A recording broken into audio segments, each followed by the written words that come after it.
राधे राधे। आज मैं आप सभी से शेयर करने जा रही हूँ ऑटोबायोग्राफी ऑफ ए योगी। इस बुक का चैप्टर 6 से लेकर चैप्टर 10 तक की रिव्यू या फिर टीचिंग्स आप कह सकते हैं।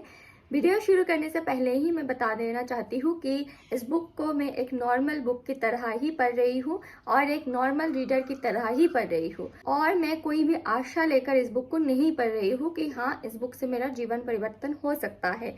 मैं नॉर्मल जो भी बुक पढ़ती हूँ वैसे ही पढ़ रही हूँ।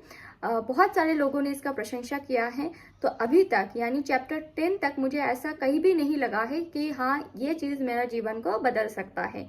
हाँ, बहुत सारी टीचिंग्स है, लेकिन वो सारी टीचिंग्स मुझे नॉर्मल ही लगा जो हर किसी बुक में हम पा लेते हैं, यानी जो कि स्पिरिचुअलिटी से बात करते हैं, जो कि पॉजिटिविटी से बात करते हैं। तो मुझे ऐसा खास इसमें कुछ नहीं लगा, क्योंकि पहले भी मैंने बहुत सारे ओम स्वामी जी का बुक पढ़ चुकी हूँ। और मैं सत्य कहूँ तो इस बुक में कुछ कुछ जगह ऐसा है जहाँ पर विश्वास करना थोड़ा सा मुश्किल है आज के दौर में आकर। कुछ कुछ जगह ऐसा है कि आपको लग सकता है कि अरे सब मनगढ़ंत कहानी है, सब झूठ है, लेकिन मैं आपको रेकमेंड करूंगी कि अगर आप इस बुक को पढ़ रहे हैं तो सारे जो बातें हैं उसे सत्य मानकर ही पढ़िए, तभी आपको मजा आएगा, तभी आपको आपका जो इंटरेस्ट है इसमें बना रहेगा। नहीं आपको लगेगा कि झूठ है तो इस पर विश्वास करना आपके लिए असंभव हो जाएगा और ये वाला बुक आपका जीवन परिवर्तन करने में भी असफल होगा। जो कोई भी परमहंस योगानंद जी का फॉलोअर है, जो कोई भी इस बुक को पढ़ के अपने जीवन को परिवर्तन कर चुके हैं, उन सभी से मैं क्षमा मांग लेती हूँ। मेरा उद्देश्य किसी को ठेस पहुंचाना नहीं है, मैं एक नॉर्मल रीडर की तरह ही इस बुक को पढ़ रही हूँ और मैं अपना पर्सनल ओपिनियन या फिर एक्सपीरियंस आप लोग कह सकते हैं शेयर कर रही हूँ। बाकी इनके विषय में टिप्पणी करना, इनके बुक के विषय में टिप्पणी करना, ये तो कई जन्मों तक मेरे लिए असंभव ही है। मेरा इतना सामर्थ्य नहीं है कि मैं इतने बड़े योगी के विषय में कुछ कह सकूं। यानी मैं इस वीडियो में सिर्फ और सिर्फ एक रीडर के दृष्टिकोण से इस बुक में जो भी बताया गया वो ही आपके सामने ला रही हूँ। तो चलिए शुरू करते हैं।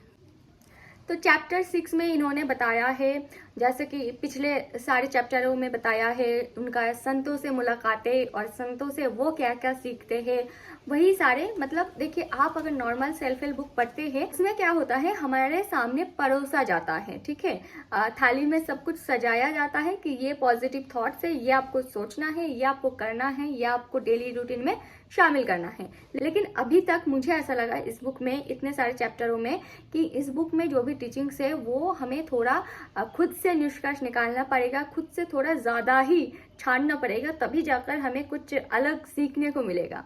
यानी इस बुक में अगर आप कुछ पाना चाहते हैं तो आपको होमवर्क करना पड़ेगा, ठीक है, आपको ढंग से पढ़ना पड़ेगा, आपको उसमें विचार करना पड़ेगा, फिर आपको जाके समझ में आएगा कि हाँ, ऐसा ऐसा बोल रहा है, ऐसा ऐसा करना उचित होगा, ऐसा ऐसा करना नहीं चाहिए, ठीक है। तो चैप्टर 6 में दिया गया है टाइगर स्वामी के बारे में, जिन्होंने एक बाघ को मार गिराया है। तो ये भी थोड़ा विश्वास करना असंभव है, लेकिन मैं रिकमेंड करूंगी कि आप विश्वास कीजिए, क्योंकि हमारे सनातन धर्म में, इस भारतवर्ष में ही बहुत सारे ऋषि मुनिया ऐसी है जो कि असंभव को संभव करते हैं, है ना। बहुत सारे साधना बल से हम अपरिचित हैं। हमारे लिए यानी संसार में रहने वाली साधारण मनुष्य के लिए ये सब लगता है कि झूठ है, लेकिन इसके आगे भी एक दुनिया है जहाँ पर साधना है, जहाँ पर ईश्वर प्राप्ति है। तो अगर आप पढ़ रहे हैं तो इसे विश्वास के साथ पढ़िए। तो इसी चैप्टर से हमें सीखने को मिलती है, सत्य को ढूंढने के लिए जो मेन इंग्रेडिएंट्स चाहिए वो है पेशेंस। अगर आप सत्य को ढूंढना चाहते हैं, अपना जो ट्रूथ है वो डिस्कवर करना चाहते हैं, तो आपको सबसे ज्यादा जरूरी है धैर्य की, ठीक है। आप धैर्य रखिए और अपने जो डेली साधना है उसे कंटिन्यू कीजिए, आपका जो डेली जप है उसे कंटिन्यू कीजिए। किसी को अगर 12 साल में प्राप्ति हो रहा है, इसका मतलब ये नहीं कि आपको भी 12 साल में ही भगवान मिल जाएगा, ठीक है। आप हो सकता है कि आपको 20 साल लग जाए, हो सकता है किसी और को आपसे जो छोटा है, जो आपसे कम साधना करते हैं, उनको 3 साल में मिल जाए, ठीक है। अलग अलग इंसान के लिए अलग अलग विधि हो सकता है, अलग अलग समय हो सकता है। तो भगवान के रास्ते में, ठीक है, भक्ति की कुछ भी हो, भक्ति मार्ग में, चाहे वो जप हो, चाहे वो साधना हो, चाहे वो कुछ भी हो, ठीक है, उसमें धैर्य रखना बहुत जरूरी है, ठीक है। आप धैर्य के बिना आप कुछ नहीं कर सकते। फिर अगले चैप्टर में ही इन्होंने एक और संत के बारे में बताते हैं जो कि माँ से बात करते हैं, ठीक है।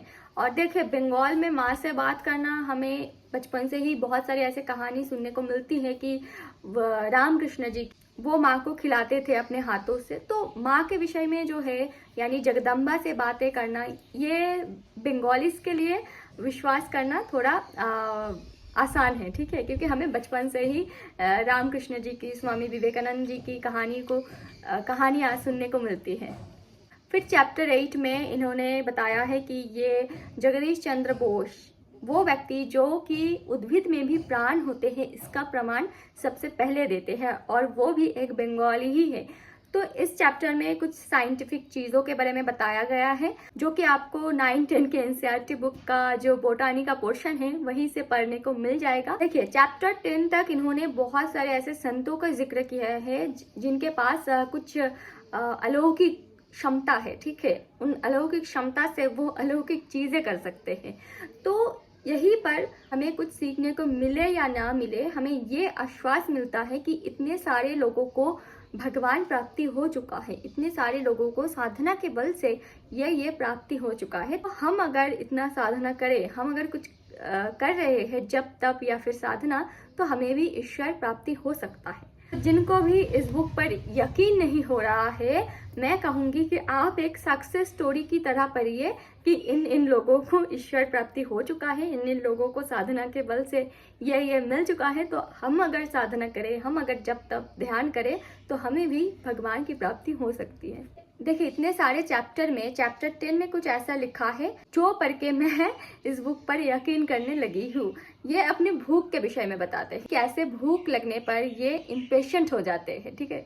तो हम क्या करते हैं, भूख लगने पर हमें बस ऐसा लगता है कि खाना मिल जाए, है ना। जो भी करते हैं वो खाना के लिए ही तो करते हैं। काम करना या फिर पैसा कमाना वो किस लिए करते हैं? जो बेसिक नीड है वो है खाना। तो ये हमारा एक भ्रम है कि खाने की वजह से हम जीवित हैं। लेकिन आप जरा सोचिए, भूख आपको किसने दिया है? परमात्मा ने भूख दिया है, तो खाना भी वही देते हैं। तो ये जो हम पूरा दिन लगे रहते हैं पैसा जुटाने में, खाना बनाने में, खाना खाने में, कुछ लोग तो ऐसे हैं कि खाने के लिए ही जीते हैं, है ना। पूरा दिन उनके मन में बस खाना खाना खाना खाना मिल जाए बस, फिर तो उनकी जय माता दी, है ना। होश ही नहीं रहता कि कितना खाना है कितना नहीं है। तो ऐसा नहीं करना चाहिए। इनका गुरु बताते हैं कि कैसे अपना भूख को कंट्रोल में रखना है, कैसे विचार उस वक्त मन में लाना है जब भी आपको ऐसा परिस्थिति का सामना हो, ठीक है। फिर योगानंद जी अपने भैया को कुछ बताते हैं जिससे भी इंस्पिरेशन आप ले सकते हैं। इनका भाई बताते हैं कि पहले जीवन में कर्म कर लो, पहले जीवन में पैसा कमा लो, पहले जीवन में कुछ हासिल कर लो, फिर जो बाकी का जीवन है उसमें तुम ध्यान कर सकते हो, परमात्मा की भजन कर सकते हो, साधना कर सकते हो। लेकिन क्या हो अगर हमारे पास जीवन छोटा है, हमें पता ही नहीं है कि हमारे पास कितने बाकी दिन हैं, है ना।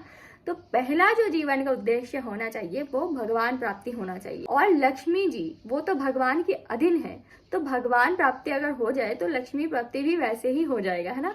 तो जीवन का जो पहला उद्देश्य है वो ईश्वर की प्राप्ति होना चाहिए। इसका तात्पर्य ये नहीं है कि आप सब कुछ छोड़कर, यानी पढ़ाई वढ़ाई सब कुछ छोड़कर, अपना गोल्स को छोड़कर अब भजन करें पूरा दिन। नहीं, एक बैलेंस बनाकर रखिए कि इस टाइम पर ये करना है। और हमें पैसा कमाना किस लिए है? ताकि हमारे साधना में साधन मिल सके, है ना। कुछ भी करने के लिए पैसा बहुत जरूरी है, यानी लक्ष्मी का होना बहुत जरूरी है। पैसा कमाने की जो उद्देश्य है वो किसी सांसारिक वस्तु में ना होकर भगवान प्राप्ति, ईश्वर प्राप्ति होना चाहिए उद्देश्य। यही हमें सीखने को मिलता है। और देखिए, इतने सारे कहानी जो इसमें दिया गया है, इससे दो चीज तो सीखने को मिलती है। पहला कि भगवान की प्राप्ति संभव है और हमारे अंदर ही है भगवान, और ये जो प्राप्ति है ये बहुत सरल है।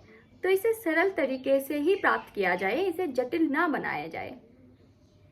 दूसरा, इतने सारे लोगों ने अगर ईश्वर की प्राप्ति किया है, इतने सारे लोगों ने अगर भगवान के दर्शन किया है, ठीक है, और भगवान देखिए कितना दयालु है। वो निराकार ब्रह्म है लेकिन इतने दयालु है कि भक्तों की सुख के लिए वो रूप लेकर दर्शन देने के लिए आते हैं। तो अगर भगवान निराकार से आकार ले सकते हैं दर्शन देने के लिए, भगवान तो बैठे हुए हैं कि तुम मुझे पुकारो, मैं तुम्हें दर्शन देने के लिए तैयार हूँ। लेकिन हम पुकारते ही कहाँ है। ऐसी पॉजिटिविटी के साथ आप इस बुक को पढ़िए। अगर आपने इस बुक को पहले ही पढ़ लिया है और आपका जीवन इस बुक से कुछ भी परिवर्तन हुआ है, जीवन में कुछ भी परिवर्तन आया है, तो आप कमेंट कर सकते हैं कि वो चीज़ क्या है जो आप इस बुक को पढ़ के अपने जीवन में लाए हैं, ठीक है। और ये मेरा ही असफलता है। ऐसे मतलब चैनल पे मैं जैसे स्वामी जी का बुक का रिव्यू देती थी एकदम रेगुलरली, है ना, एकदम मतलब जल्दी से पढ़कर आप लोगों से शेयर करना, वो सब मैं इस बुक के साथ नहीं कर पा रही हूँ। और अभी मेरे पास समय भी बहुत कम है। मैंने आप लोगों से वादा किया है कि मैं इस बुक का पूरा सीरीज लेके आऊँगी, तो आऊँगी ज़रूर। आप लोग थोड़ा धैर्य रखिए। देखिए, अगर सत्य को ढूंढना चाहते हैं तो भी धैर्य की प्रयोजन है, और मेरे चैनल में अगर आप वीडियो पाना चाहते हैं तो यहीं पर थोड़ा सा धैर्य आप दिखाइए। आप मानिए कि ये आपका पहला स्टेप है ना, सत्य ढूंढने में, कि आप यहीं पर धैर्य दिखा रहे हैं, तो आगे जाके बहुत सारे ऐसे जगहों में आप धैर्य को दिखा पाएंगे, है ना। आज की वीडियो यही तक थी। कुछ भी अगर बुरा लगा या फिर अच्छा लगा, आप कमेंट ज़रूर कीजिए, ताकि मुझे पता लगे कि यहाँ पर मेरी भूल है, यहाँ मुझे सुधारना है अपने आप को। राधे राधे, राधे श्याम।